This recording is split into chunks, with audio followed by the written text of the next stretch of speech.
Fala galera, tô começando agora aqui mais um vídeo no meu canal.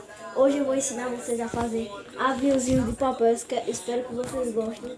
E começou já, ó, galera, ó, vem tio. Esse aqui é meu gravador, galera, deixa eu gravar ele pra vocês, ó. Meu irmão, pra quem não sabe. Esse é meu irmão. Aí galera, vou.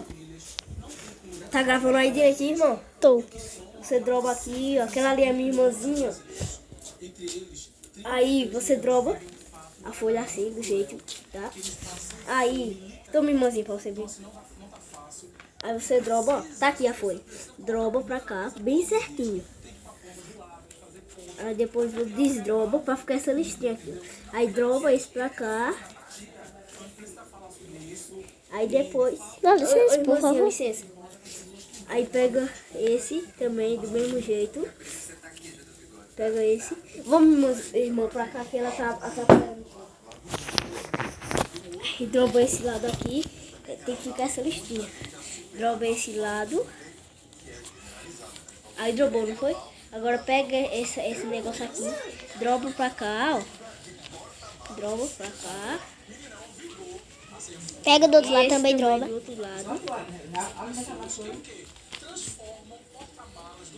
Tá. Aí faz assim, galera, do mesmo jeito. Aí droba assim pra fazer as asas do avião.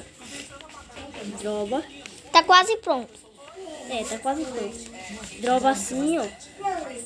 E posso esse negócio.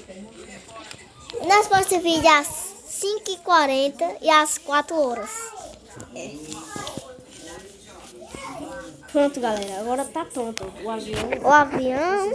Faz o teste aí, faz o teste. Ó, galera, ó. Ele voa muito. Caiu o avião. Oh my god. Grava. Oh, caiu em pé. É, galera, agora eu vou ensinar a fazer um estalo. Toma, irmão, segura. Vem cá. Vou ensinar a fazer um estralo. E depois as unhas.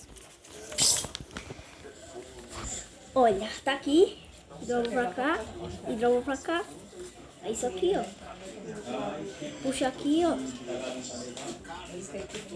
Tem que editar, né? É, puxa aqui.